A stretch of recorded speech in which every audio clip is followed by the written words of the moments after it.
Sur ces cartes mères d'ordinateur portable, qu'on appelle encore les laptops, il y a vraiment un certain ordre dans l'évolution ou bien dans la distribution des tensions. Il y a un certain ordre. Donc, c'est pas que toutes les tensions se démarrent au même moment, mais ça suit un certain ordre, une certaine séquence. Donc, et je vais vous montrer comment est-ce que les choses avancent progressivement pour que vous puissiez voir. Donc, sur la carte mère, nous avons les choses sont un peu organisées de cette façon-ci. Laissez-moi dessiner un peu pour que vous puissiez avoir une idée. Donc, nous avons en premier lieu, nous avons l'entrée du courant. Donc, en premier lieu, c'est l'entrée du courant que nous avons. Nous avons le premier secteur, du moins. Le premier secteur, c'est le secteur que je peux appeler le secteur A, qui est le secteur de l'alimentation. Donc, le premier secteur, c'est le secteur de l'alimentation. Et le point de test, le point de test à ce niveau-ci, c'est quoi? Le point de test, c'est la résistance de charge. Résistance de charge. Ou bien la sortie du deuxième MOSFET. Ou sortie du deuxième MOSFET. Parce qu'il y a des moments où la résistance de charge est placée après, entre le premier et le deuxième MOSFET. Là, à ce moment, tu ne peux pas tester si l'alimentation est bonne avec la résistance de charge. Tu dois tester avec la sortie du deuxième MOSFET. Donc, le point de test, c'est là-bas. On doit avoir 19 volts. Donc, on doit avoir 19 volts. Vous voyez un peu? Donc là, c'est l'élément numéro 1. Ça, c'est l'élément numéro 1. On se comprend? Après cet élément, nous allons au deuxième élément. Donc, une fois que la 19 volts va donc passer au niveau de ce secteur-ci, elle va être distribuée sur plusieurs endroits. Vous voyez? Elle va être distribuée sur plusieurs endroits. Elle va être distribuée dans plusieurs zones. Et les différentes zones vont fonctionner de la même manière. Ces différents secteurs vont fonctionner de la même manière. Elle va être envoyée dans le secteur de la RAM. Elle va être envoyée dans le secteur de 3 volts, 5 volts. Elle va être envoyée dans le secteur du PCH. Elle va être envoyée dans le secteur de la graphique. Elle va être envoyée dans le secteur du CPU. Elle va être envoyée dans plein de secteurs. Vous voyez? Voilà, cette tension va être vraiment distribuée un peu partout. Et dans tous ces secteurs-là, dans ces différents secteurs, nous aurons exactement presque le même fonctionnement, presque le même système. C'est-à-dire, vous avez un condensateur d'entrée, qui est relié d'un côté à la masse. On a un condensateur d'entrée qui reçoit la 19 volts. Généralement, nous aurons toujours un MOSFET, high MOSFET, un MOSFET appelé high MOSFET, qui va être en communication avec un autre MOSFET appelé low MOSFET. Et ce deuxième MOSFET, qui est le low MOSFET, doit être relié à la masse. Et évidemment, les gates de ces deux MOSFET là, seront contrôlés par une puce. Une puce qui va donc manipuler les gates de ces deux MOSFET et faire sortir la tension où sur une bobine, L, sur une bobine. Et cette bobine va envoyer cette tension là dans un autre condensateur,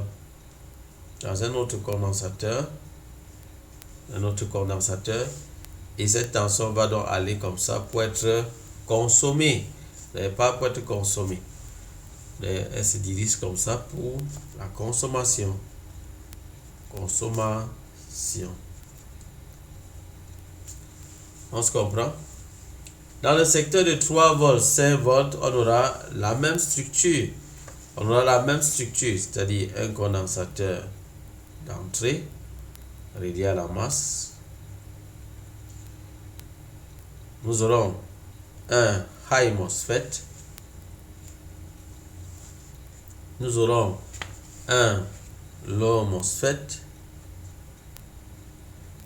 qui est relié à la masse.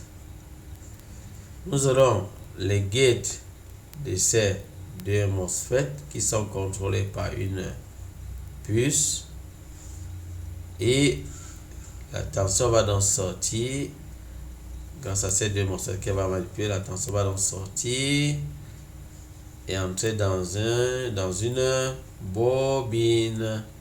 Ouais, on se comprend là? Donc quand je vois un MOSFET 2, c'est-à-dire dans chaque secteur il y aura toujours un MOSFET 1, un MOSFET 2, et ainsi de suite.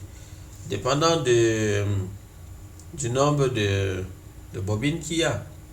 S'il y a du nombre de tensions que la puce doit ressortir, nous allons trouver un condensateur de sortie. Donc ça on aura donc condensateur d'entrée, condensateur de sortie. Vous voyez? C'est le même système, c'est le même principe. Tous ces secteurs vont fonctionner de la même manière. Là également, nous aurons la même structure. Ici également, nous aurons la même structure. Ce sera de cette façon-là. Donc les tensions vont devoir être distribuées de cette manière. Donc nous aurons le grand secteur qui est le secteur numéro 1, qui est l'alimentation, qui va donc envoyer la tension 19 volts dans tous ces différents secteurs, comme vous voyez là. On se comprend? Et toutes ces puces-ci vont recevoir chacune l'alimentation.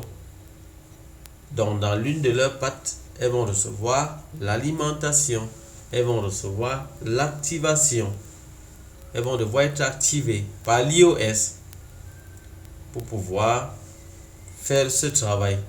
Donc ces puces-là vont recevoir alimentation, ces puces vont recevoir activation, les deux. Chacune de ces puces va recevoir l'alimentation et l'activation. Donc voilà les deux. Et ce sera comme ça partout pour tous ces différents secteurs. Donc voilà comment les choses s'organisent.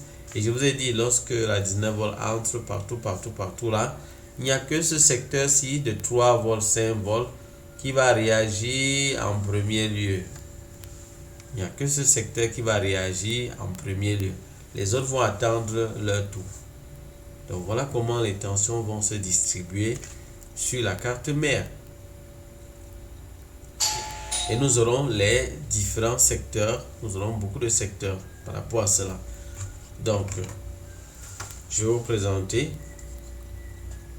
les différentes zones qu'on aura. On aura plusieurs secteurs. Comme vous voyez là, nous avons à ce niveau-ci. Vous voyez là, voici deux MOSFET.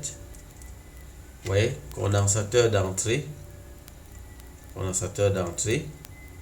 les high MOSFET, les low MOSFET. Nous avons la bobine, vous voyez la bobine là.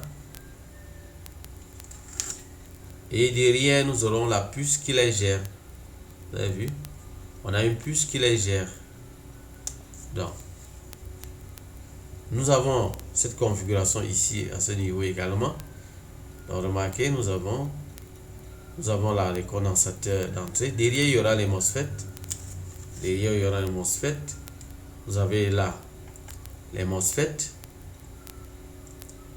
Nous avons les MOSFET. Nous avons une puce qui gère ça. Et nous avons les condensateurs de sortie.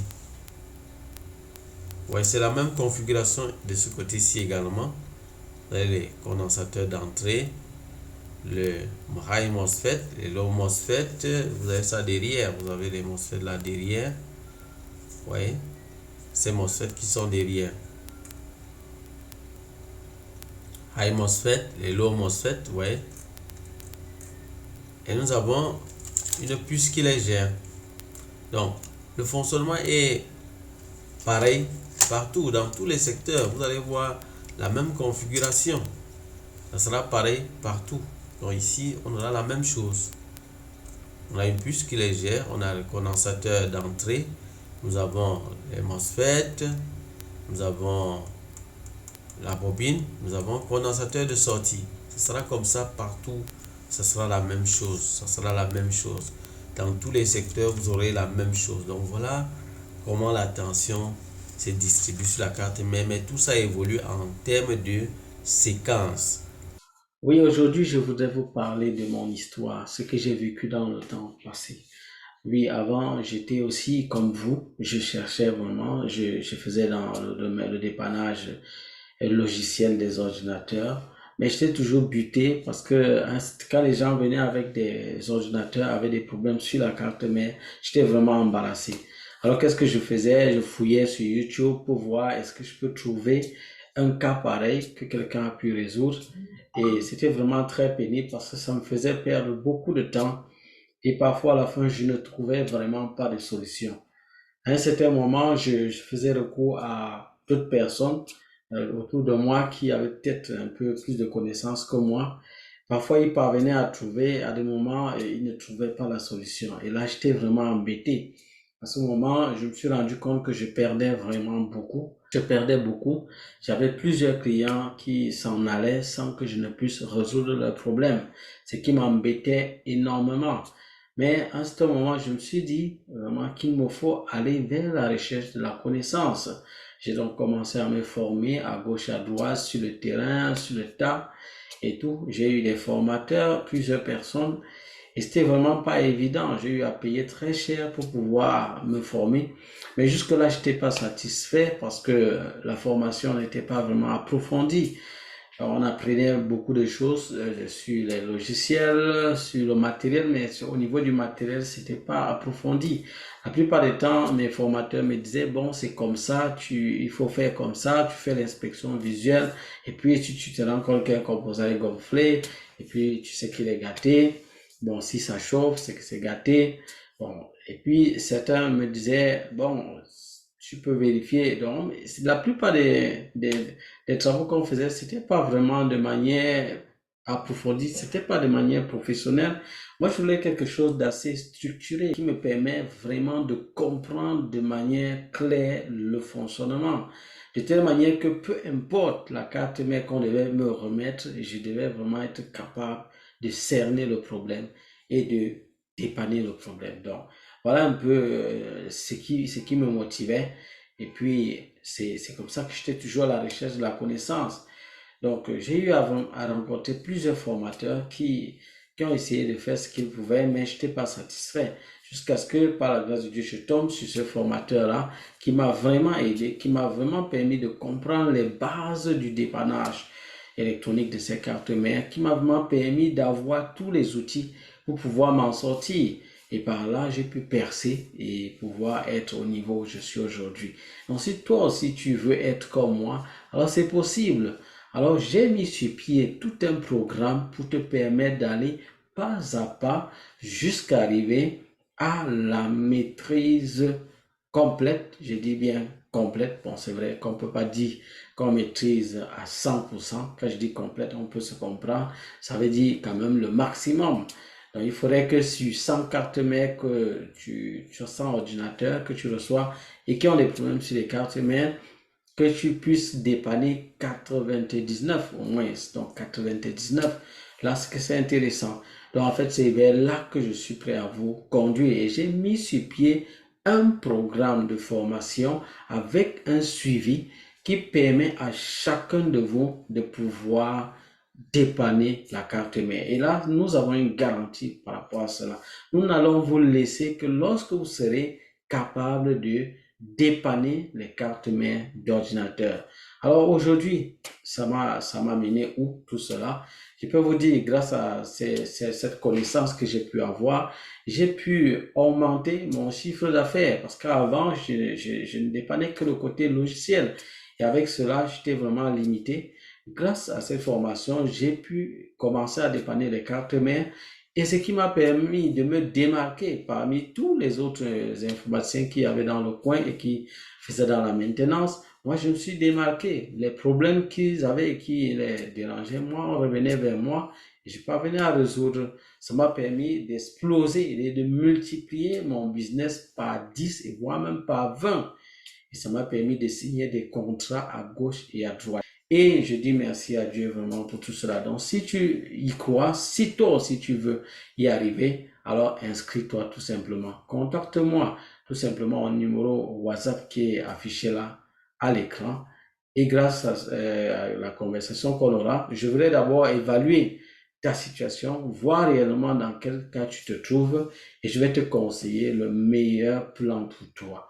Alors, il faut y croire. Il faut y croire. Alors, si tu veux vraiment t'en sortir et que tu as la foi et que tu penses que tu peux y arriver, tu crois que tu peux y arriver, alors cela pourra se faire. Cela sera possible. Donc, si tu peux être comme moi, si tu suis les voies que j'ai eu à suivre. Je vais te donner tous les secrets et je vais rien te cacher. Je vais te permettre de voir comment réussir dans ton business. Je ne veux pas seulement te former, te permettre de dépanner la carte mère, mais je vais également te donner des conseils pour réussir dans le domaine de la maintenance des ordinateurs. Et là, je parle de la maintenance matérielle, parce que la maintenance logicielle, évidemment, si tu as des difficultés là-dessus, évidemment, je te donnerai des conseils gratuitement qui peuvent t'aider à t'en sortir dans ce sens-là.